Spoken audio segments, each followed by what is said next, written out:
So the acceleration is constant. So what are the things that we're interested in? What are we interested in?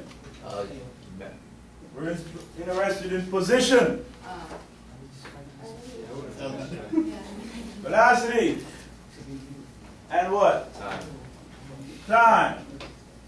At. Constant A. A for acceleration. There's a line under the A means constant. I just put a line under it so that I'm talking about constant. Mike, make sure it's hitting target. I can't take a quiz. I can't take a note and record it. Okay, so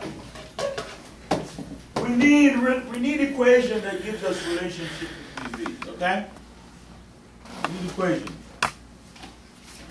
So let's start out by finding out a relationship between velocity, acceleration, and time. By the way, I need to also mention that in this, these things are also important. X0, V0, and T0. Okay? What are these? Initial conditions. Initial position, initial velocity, and initial. Okay. Let's take initial time to be 0. All right? Initial time is 0. That goes. Okay? In a lot of situations when you do a calculation, you know what's going on initially, right? Initial position means where does this thing start? You know that. There's a lot of problems, right? And also initial velocity is how fast was it going at the beginning. It is not necessarily 0. I can say to you a car is going at 5 meters per second, and then the velocity changed to 10 meters per second. What's the initial velocity? 5 meters per second, right? So initially it was going at 5 meters per second. A lot of times we know that. Okay? So, by definition,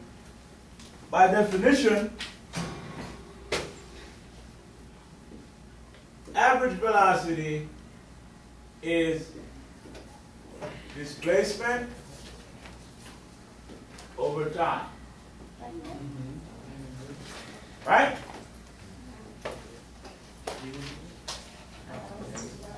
And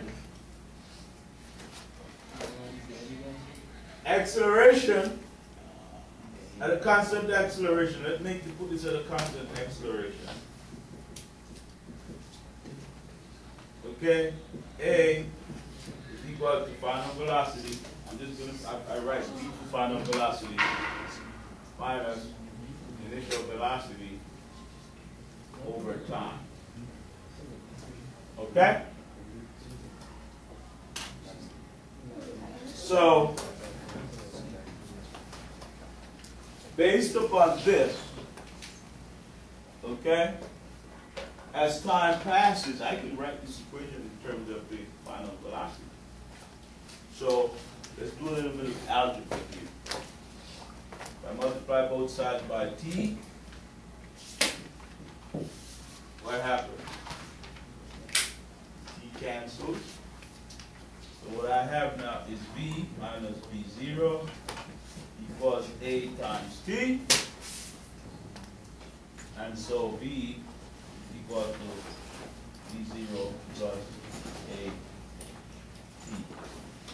What does this mean? If I know the initial velocity, I know my acceleration, constant acceleration, and I know the time it takes for an object to move from one point to the next, I can calculate the final velocity.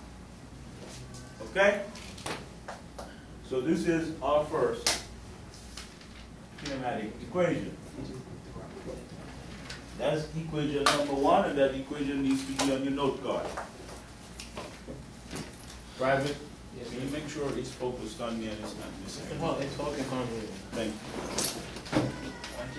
That's equation number 1, the first kinematic equation. Okay? And that's the first one.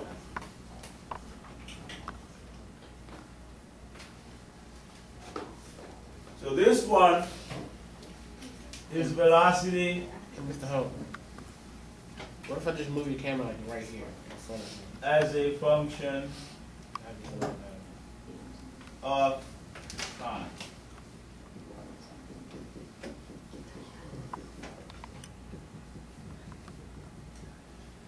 Just sit right there with your book and just make sure it's focused on me. That's all. I don't want you to miss anything.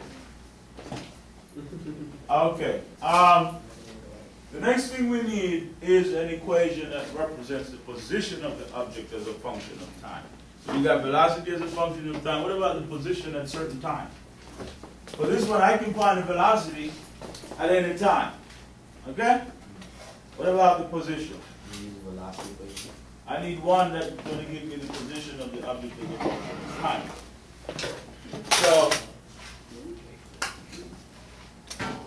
by definition, How do you know this place? we need position as a function of time.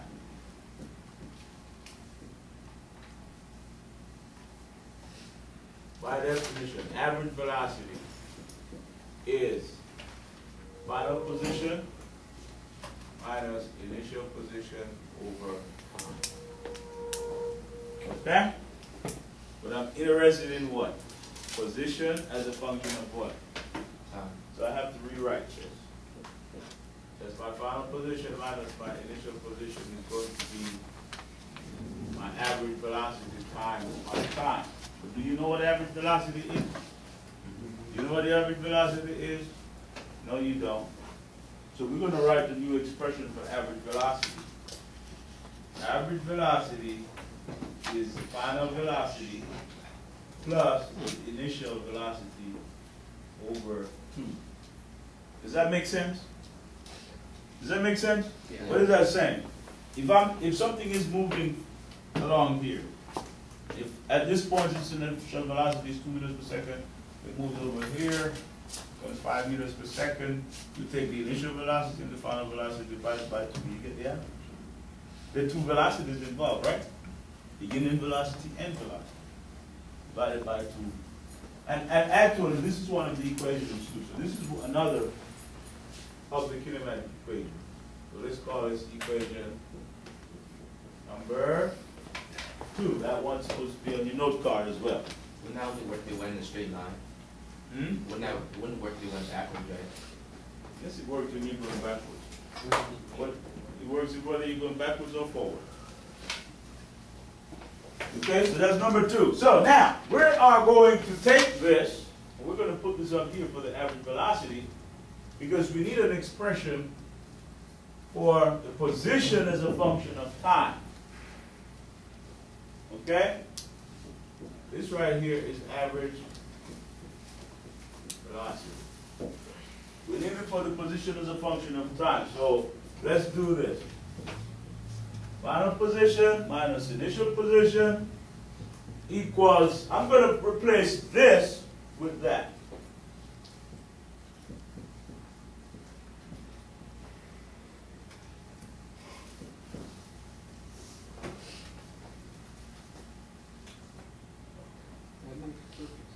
Does that make sense?